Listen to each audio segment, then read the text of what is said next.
Let us look for radical youths in the South, give them scholarship in Arab nations, convert them, and send them back. Their first experiment at ZUTEX GLOBAL, it worked beautifully. They've taken hundreds of youths from Niger Delta. They are in Kuwait, they are in Dubai, they are in Iran. They are there now, and they are taking them, and they are giving them scholarship, giving them money. Those ones that come back, they will come back. They may not convert to Islam, but they will have a soft spot for Islam. Go to the South. There are two ideologies inside the Nigerian constitution. Let me show you something. Sharia is mentioned in your constitution 73 times. Islam, 28 times. Grand Qadi, 54 times. Muslim, 10 times. In the Nigerian Constitution, 1999. There is no single mention of Christ in the Nigerian Constitution. No single mention of Christian in the Nigerian Constitution. No single mention of Christianity in the Nigerian Constitution. No single mention of church in the Nigerian Constitution. Now I ask you, sir, I ask you, ma, is your country an Islamic state, a Christian state, or a secular state? Which one is Nigeria? Talk to me.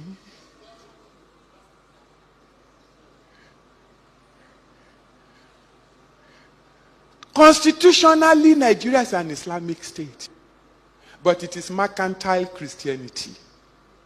They say it can be bought and it can be sold. That's the word. It can be bought and it can be sold. They studied us and they said all you need to do is give the Igbo man sufficient money. He will drop the Bible, he will pick the Quran. And it is working beautifully. As of today, half of Abakaliki has converted to Islam. As of today, the largest Islamic study center in Nigeria is in Igbo land, in Ebonyi State. If you monitor the news, January this year, 18 young Igbo men converted to Islam at the National Mosque in Abuja. It was carried live on NTA.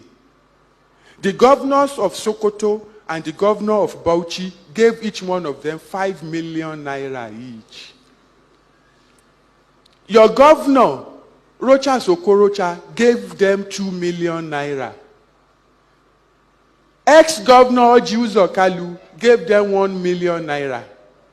Of course, Rocha has now turned around and said no, that he did not give them any money. Shh, something that NTA carried.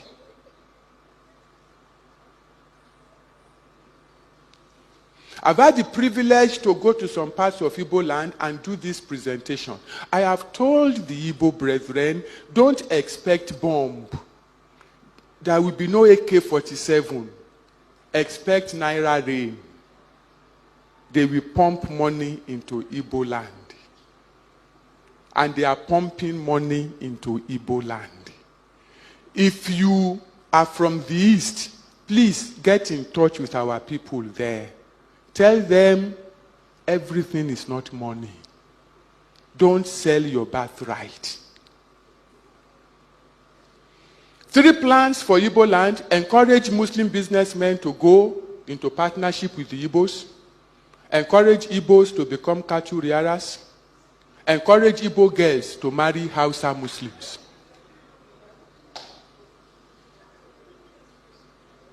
That's the plan. They have activated it. I'm telling you something that was planned 30 years ago.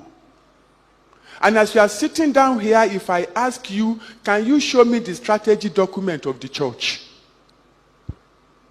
The church has no plan. We are just trying to draw up one now. The church has no plan. Islam has put its own in place 30 years ago. They are implementing it step by step. Southwest. Islam Islam said concerning Yoruba land, both Islam and Christianity are superficial.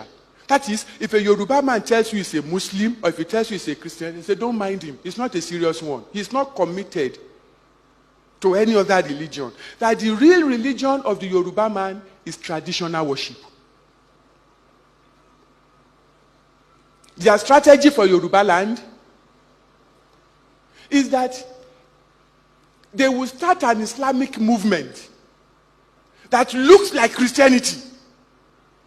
That Islamic movement will be meeting on Sunday morning. They will call themselves brothers and sisters. They will do wedding like Christians. They will do vigil like Christians. They will do praise and worship like Christians. If you buy land for your campground on Lagos-Ibadan Express Road, they will buy their own land. When you are having your Holy Ghost service, they too they will have their holy service without the ghost.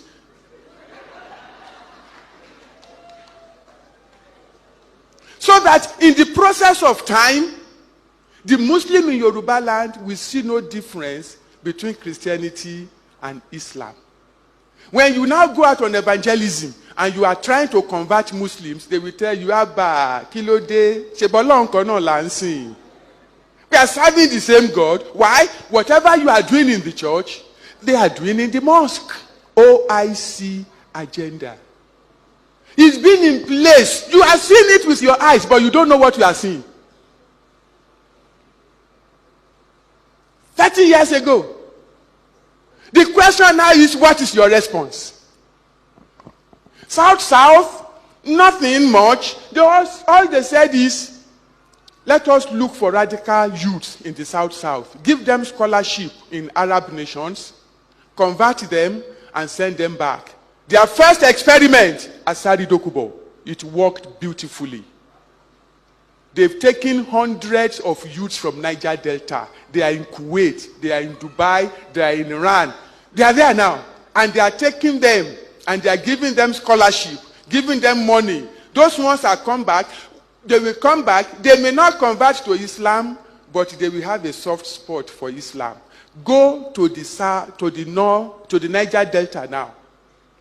If you are from Niger Delta, go back home and find out how many houses in your town were owned by the indigenous 10 years ago, and how many houses in your town are owned by Muslims. You will be shocked. They have bought nearly all the houses in Niger Delta. Port Harcourt, Yenagoa, Bayelsa, they are buying properties there. Why? They want the oil and the gas. We are looking at it and we don't know what we are seeing. When Islam plans 25 years in advance. They are master strategists. It is the church. You know, Jesus Christ says the sons of are wiser in their generation than the sons of light.